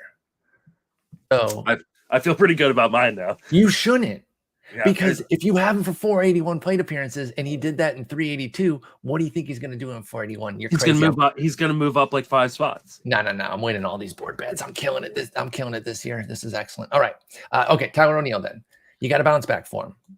He was an off my board kind of guy last year because of I thought people were buying too high on the hype. He's a guy who's volatile, rough plate skills. I'm taking a little bit of a lap on that one. But now, again, everything depends on price. And injury was a big part of it, too. He had 96 games. He went 14, but he hit 228. So the concerns that I had were still reflected, even in the shortened playing time that he had. But are you buying back in now? Because that's the thing. Guys depend on price. And I think O'Neill's price might be back to where I'm kind of interested. The market has him 25. I'm at 27. You're at 28. So we're right there with the market. Mm-hmm. Do you like Tyler O'Neill? And is he someone you're targeting? Yeah, I mean, I like him again on a per plate appearance basis. And, you know, in the limited sample we saw last year, we actually saw some growth in some of the underlying, swing metrics. So the question is he going to be healthy? And they do kind of have a logjam, pretty much on that entire roster. Like it's not even like just in the outfield. So, but I think O'Neill has a bead on playing time if he's healthy, right? He's like one of those guys that's going to play as long as he's healthy. I think so. And I think there are other guys at bigger risk than him, right? Like I think Dylan Carlson is at the biggest of risks, right?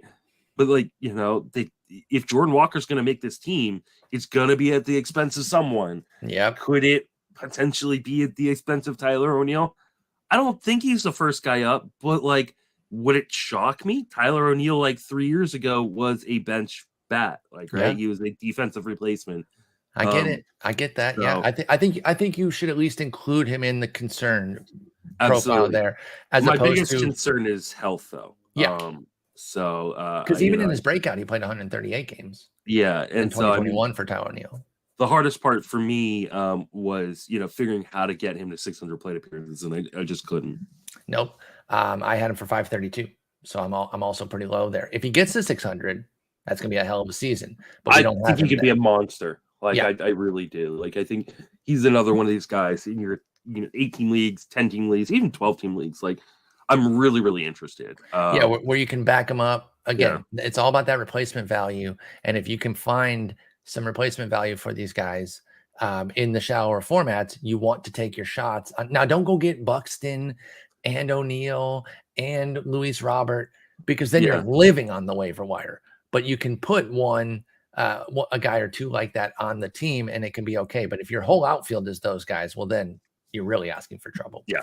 Let's move on then. Are you buying the Jake McCarthy second half hype? He was a league winner kind of guy. Like, if you picked him up, the stuff that he was doing with a little bit of power and a crap ton of speed was absolutely skyrocketing you up the standings. There could be some dangerous extrapolation like we talked about earlier with certain guys, but he went 5 homers, 21 steals, 300 average in the second half. Are you buying into that second half hype with Jake McCarthy?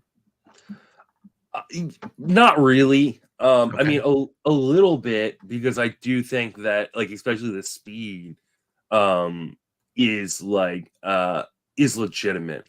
I really worry about is he actually going to play full time? Because we've already talked about, like, in Arizona, like, there is kind of a log jam, and I could see him ending up in a platoon. I could see him ending up, them saying, like, hey, are you really part of the future? He's 25. I mean, he's still young. But they've got all these, like, top tier prospects, like outfield prospects, and so, like, well, they have two now because Varsho's gone, so it's Carroll and Thomas. And I know Drew Jones is coming. Sorry, you're probably referring to Drew Jones too, who's coming down the pike. But there's Kristen Robinson. But he still has his issues with not being able to play. Yeah, he absolutely has struggled. I think my projection might even be a little bit too low. Maybe I'm being a little bit too conservative on him. So I think so with Jake McCarthy, because you're with the market, though. He's 27th on your board, 26th in the market. I got him 19th, and I don't think this is an aggressive projection. You can let me know if you think it is. But I got him for 12 homers, 30 steals, 256 average in 135 games with 81 runs, 77 ribs. For me, I think it's all about the plate appearances. Like, what do I realistically think he's I put 567. Yeah, see, and I'm 524, and I think that's kind of the difference. That's not going to make up 10 spots, though. Yeah. Although our rates are, you have them for 251 to my 256. That's not too much. I hear you on the power, like, not being crazy. That's why I have 12. You have 9 homers. That's pretty close, even if you extrapolate your rate to my plate appearances. So we're not too far off. But I do think he is going to run wild. Yeah, I think the stolen bases is maybe where I need to, and maybe the plate appearances, I may need to push him up just a little bit. I'm gonna have to look at that one again for sure. Because, like, the plate skills underneath, like, aren't atrocious by any stretch of the imagination. Like, he's not a guy like that. Like, he's kind of league average everywhere. Like, he's and maybe that's enough to keep Alek Thomas in the minors. That just seems weird to me. Like, you've got an elite prospect. He just might not be ready yet, though. I don't know why they don't think he's ready, but, like, maybe that's just me. Like, I think we're always thinking that players are ready before they are, just as a. Although, wait, wow, okay, I didn't realize he got a 411 plate appearances last year, but they were bad. He was bad. He was bad. The underlying skills on Thomas weren't bad. Like, yes, but he can't hit lefties like Corbin Carroll, but he also didn't hit righties. So, okay, bring him up against righties, sure. For Thomas, bring his numbers up against righties. You still have the lefty concern. Wow, I did not realize he got that many plate appearances. That's a season. Like, that's a pretty good amount of playing time. Like, he played a fair amount. Like, but now he's looking at not even starting the season on the major league team because, like you mentioned earlier, the Varsho trade did not even clear a path because they brought Gurriel back. A lot of the difference between Alek Thomas and Jake McCarthy last year are BABIP. Like, Alek Thomas had a 263 BABIP and Jake McCarthy had a 349 BABIP. Yeah. Like, like that's a huge like reason, like, you know, so like some of that was luck. You know, I'm Sure. not saying that McCarthy wasn't better than Alec Thomas last year. I'd say more bad luck for Thomas than like over the top good luck for McCarthy, because I think McCarthy can live in like a 325, 335 BABIP I think range. it's like So a 349. 315 is kind of where so I that would. like 349 is still higher than that, undoubtedly. I know how numbers work, but I don't think, and we also don't have his averages off the chart. I got the projections have 257. I have 256. You have 251 for McCarthy. So we are bringing that average back down to earth a bit. Yeah, I think I do need to maybe. As we kind of see a clearer picture of like, hey, this is Arizona. Like, if we get a report that says Arizona is definitely going to start Alec Thomas in the minors, then I will probably bump up my projection on McCarthy. But right now, I think I'm pretty comfortable saying like I think 520 something plate appearances for McCarthy makes a lot of sense. So then, how are you handling drafting McCarthy? We'll talk about Thomas. He's probably not going to be on a lot of my teams. There's always going to be somebody in my league that likes him a little bit more than me. That's fair. That's totally fair. Okay, let's continue on then. Let me find my sheet. What's the market missing on our boy Seiya Suzuki? Because we both like him. I've got him 16th. You've got him 13th. The market has him 27th. Why don't they? And hey, by the way, stay off of him, guys. That's fine. We're not. Which is insane because let's sandbag this and say maybe we're just too high on him. We have to lower him, right, Justin? Well, I'm not like jokingly sandbagging anymore, because every time I do, I get a 1-star review on a podcast, or someone's like, "Oh, they don't want to give away their sleepers." They said that. It's like legitimately, we've got like 3 or 4 1-star reviews on the podcast. When have we ever been like I just gave away that he's our guy. Yeah, I just said he's my 16, you're 13 to the market's 27. So no matter what we say from here, we've been clear that we love Seiya Suzuki. Which is insane to me, because I must be in every single league with someone else who loves Seiya Suzuki, because I have yet to get him this year. Now that his projection is done and I have him so high, he will be on the rest of my teams, because I am not your guy. He was the only player in baseball last named season. Seiya Suzuki. No, he was the only player in baseball that had my heart. No, that's not true. He's the only player in baseball with a top 25 zone contact, a top 25 barrel percentage in the second half. Ooh. So I wonder if people are just tepid on the baseline numbers, because he played 111 games, 14-9 with a 262. I think that's just holding people back on Seiya Suzuki, because I think the projections are holding him back too. The projection systems, are the bat and ATC both have him for like 20 home runs and 10 stolen bases. Steamer a little bit higher in 25-10. I've got him for 26-13 with a 263. I don't feel like that's overreaching. Now there's talk that he is definitely going to bat second or third in the lineup. And it sounds like while the Cubs would prefer to bat him second, he wants to bat third because he's got an old school mentality apparently. But that Cubs lineup is not bad. Like that Cubs lineup is actually really interesting. And so I think they're I may be even underselling his runs and RBIs a little bit at 82 and 91 respectively. But yeah, I think Seiya Suzuki is going to be a huge breakout this year as long as he's healthy. I think the big question becomes, will he stay healthy? Because he did struggle with health last year, is why he only got to 450 plate appearances. So, but yeah, I mean, he's being way underdrafted. I think so too, and I'm happy to take advantage. I've gotten him in multiple leagues, including taking him right out from under you. I'm not going to draft against you anymore. I don't like being. We probably won't be in too many other leagues together, but if we do, I am discussing going to Vegas now, so that is been put back on the table. So we'll see. That makes me happy. I don't think I will be next time I jump in a slow draft. I'm not going to be sending you the link. Oh, geez. That's not very nice. Fine. Get your Seiya Suzuki without me. But yeah, we're big on him. I'm right there with you. I don't have to repeat everything you said. I believe in this guy. I think he was cut down by injury, but the skills that we saw are impressive to me. Yeah, he struck out a quarter of the time, but it was an 8% swing strike rate. It was a 9% walk rate, which was pretty good. I love everything about this guy. I think he's a monster. I really do. I do too. All right, let's continue on here. We're wrapping up this first part. Is Taylor Ward a bit underrated given how strong he was after the shoulder healed? Because he was clear that that's what caused the lull, was the shoulder injury that he had, and it caused a hell of a lull. But even with that, you're talking about 564 plate appearances with 23 homers, 5 steals, five out of 8. The steals are not a factor really, but a 281 average, 73 runs, and 65 ribbies. This is another one of my guys, and I'm trying to get Ward and Suzuki on teams, and I'm loving getting the duo where I can. How do you feel about Taylor Ward?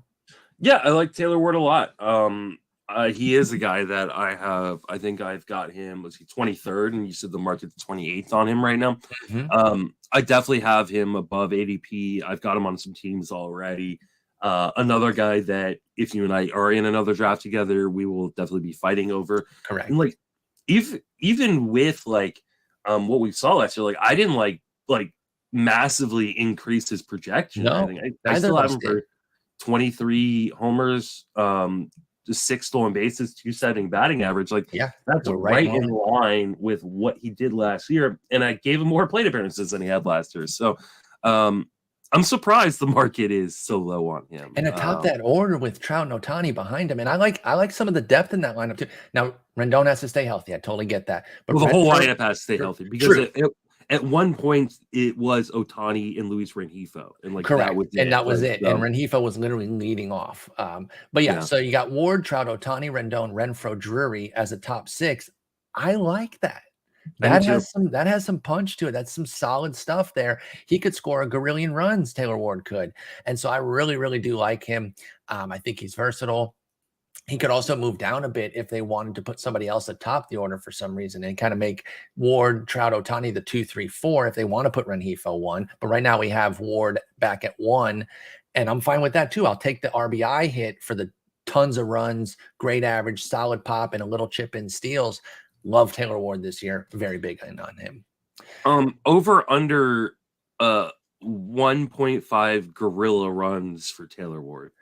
1.5 gazillion, excuse me. Get my number correct. We'll go over. Okay, I'm going to take the under on that. That's fair. It's a pretty big number. There's a lot of zeros after that. But I'm going to support my guy. Gazillion runs. Will Nicholas Castellanos' power return? It was noticeably absent in Philly. We thought, hey, going from one great park to another, no big deal. You know, maybe not as high of a rate as his home run rate was in Cincinnati because Cincinnati is Coors Jr., whereas Philly is just a solid park to hit in.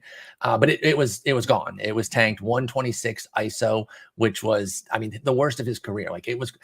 I still don't know how we don't have info on nagging injuries for him. I have to believe that he was playing through some nagging injuries, but he also had 9% homer to fly ball rate. So there was some severe bad luck there too for Castillo. Maybe that was it. Maybe that was it alone because you dropped from 24% to 9%. That is eating up your homers. Was he just unlucky? Whatever it was, nagging injuries. Are you buying back on Casty's power? Okay, so there were 2 players that when I was doing my outfield projections last night that I spent the most amount of time on because I had a really, really hard time figuring out what they were going to be. And one was Corbin Carroll, obviously. Like, you know, like it's so hard to figure out. The numbers kept being so high. Because the small sample at the major leagues mixed with the largest samples in the minors just really, really played tricks with me. The other one was Castellanos. Because I did initially, I did the projection and I went, oh no, I don't even have Castellanos as a top 50 outfielder. Well, you barely got him top 40, spoiler alert. So you're still pretty concerned. I'm super concerned. Okay, I'm let's really, hear it. really concerned. Even readjusting, I don't think it's fair to readjust his home run to fly ball rate to what it was in Cincinnati because he's not in Cincinnati anymore. That's fine. So even if you move it back to 15%, and I did doubling. That was 23 home runs. Okay. And even that feels somewhat aggressive because I have there 26. were So let me be clear that while I am much higher than you, it's going to yeah, come down to the batting average, which we'll talk about in a moment. I have some real concerns about like the slowing of his bat in the second half, especially. Okay. And like the quality of contact. So like he made contact, but so much of it was like on the ground or weak or like I think there was a mechanical issue, and I do wonder if there was an injury of some sort because, like, for him to really struggle the way he did says something wasn't right. Like, I don't think this is age catching up with him. He's not that old. Like, That's what I thought too um, when I'm looking at Castellanos. He's 30. And hey, year one transition. Is he pressing or something? I don't know. I just saw so much and I'm like, yeah, how was he this bad? And I gave him credit for getting a good bit back of the way. Again, not all the way back to Cincy, because like you said, Philly's not Cincy. It is Coors Jr. It is on another level from other parks, but it is still a good park to hit in.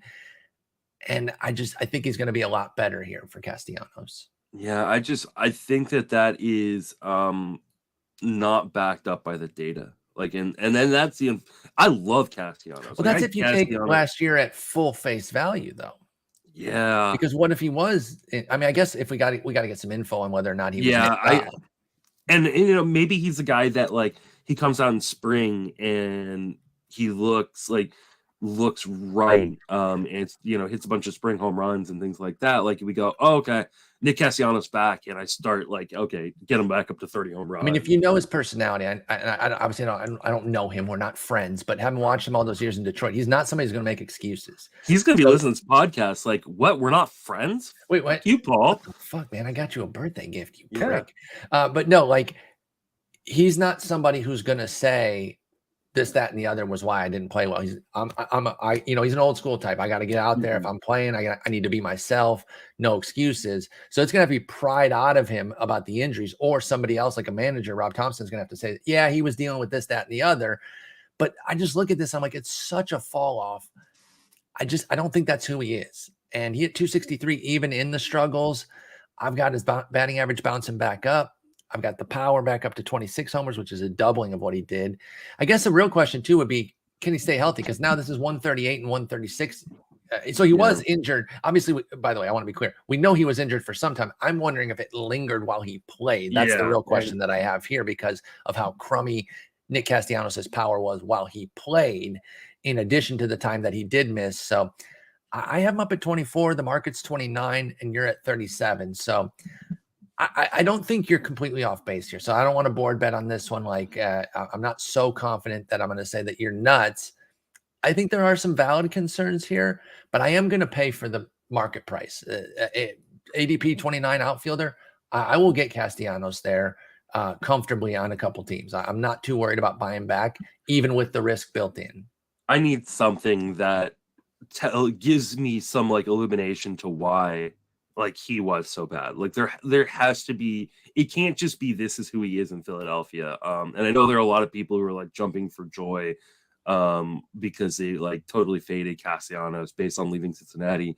And at this moment they're right. Like so like I'm not gonna Barrel like and hard hit tanked. everything tanked. Like because it was the quality of contact and like it.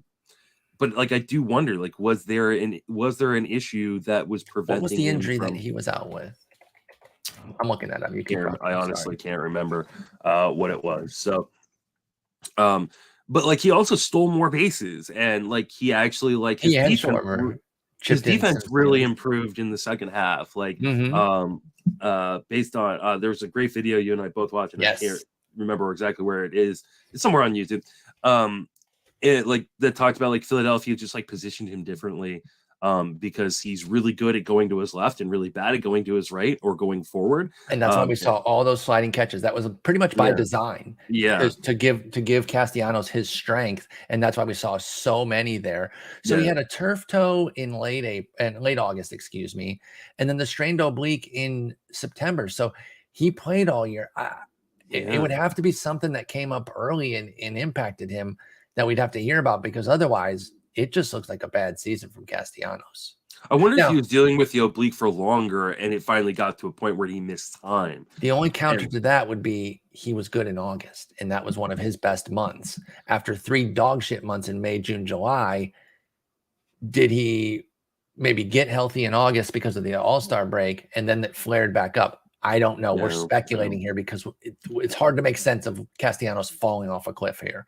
And that's exactly what he did. And maybe, I think this talk is having me pull back a little bit here. I think you should. I think I am going to pull back just a little bit on my eagerness for Castellanos. I'm still, like I said, I'm open to the ADP 29 outfielder, but I have him 24, so I'm going to get him closer to that 29 mark, shave some batting average off specifically. All right, our last guy here in the part 1 of outfielders. What is Stephen Kwan's stolen base upside? We know he's a batting average god. He'll give you just a couple homers. That's not part of his game. If you're drafting for that, you're doing it wrong. But he stole 19 bases last year. Is he somebody that takes advantage of the rules and goes crazy? What do you like out of Stephen Kwan this year for a follow-up to his really strong rookie year? He's ADP 30. I have him 30. You have him 22. Talk to us about Stephen Kwan. Yeah, like I don't have him for like a massive output in terms of like stolen bases or anything. I think I have him for less than he stole. You do. So it's all about batting average for me with Stephen Kwan. Like I think have a guy who can hit 300 with the amount of plate appearances he racks up leading off in Cleveland is huge. Do I think he could have like a big like bump up in stolen bases? I do, because he walks so much on top of having that good batting average that he's gonna have lots of opportunities leading off in Cleveland when he's got like a 370 OBP. So 1-to-1 strikeout to walk is so good for somebody that doesn't have punch but can run like that. I feel like like you say, he's gonna be on base so much. That's why I did jump up the SBs. I wonder if maybe you should. You already like him. I know that would start to really move him up your board, but he's a specific type of pick, right? With Kwan, you have to have your power situated or a plan to cover it later. But I put him only for 20 steals. I think it could be. I wonder if he can drop 30. I feel like he could. Again, I'm not projecting. I think he's definitely fast enough that he's on base enough. So I definitely played it a little bit more conservative, and you might be right. Like I may need to like bump it up to like 22 stolen bases or something like that. I think you should give him at least that. At least get him into the 20s based on everything else that you have for him. You seem to like Kwan, and I get it. I'm not. Here's another thing. This is another like probably based on who we like elsewhere, because our projections, while we are 8 spots apart, our projections are not 8 spots different. It is just different guys that are ahead of them because we're pretty close on everything here. Yeah. So I'm a big Kwan fan. I haven't drafted, or no, maybe I think I drafted in 1 league so far. I thought you might have even in one of the ones that we're in. I came very, very close to drafting him in ours, but I did not. Oh, that's right. That's right. We had talked about it, and you said he was one of your considerations for that. So, I mean, he had an excellent season, Kwan did. And, I don't think he's like overpriced or anything. I definitely see a world where getting Kwan in the right fit is a great piece to insert there, especially if you open with some big power guys and you're looking to get that speed back. He gives you the average along with it, especially if you took maybe like an Alonso who could hit 250 while hitting 40 homers. Boom, Kwan and Alonso is a great combo. You don't take them back to back, but you go Alonso in the second, Kwan in the 6th, 7th, and that's a nasty little combo there of power, speed, batting average. You get all 5 categories covered there with those 2. Yeah. All right, that's Stephen Kwan. That's the top 30 by ADP. We'll do probably the next 50 the next time here. We'll be quicker. We won't talk necessarily about every guy, but we'll probably end up doing 3 parts for outfield here because it is so deep, and we want to cover people that play super deep leagues, draft champions, and all that. The 3rd episode will probably just be quick hitters on a bunch of guys later. Maybe paired with catcher. We'll see how that goes. But Friday, it'll be the heart of outfield from say 31 to like 80, 85. We'll see how that goes. But until then, Justin, it was awesome seeing you, like I mentioned earlier, and I'll talk to you on Friday. Take it easy.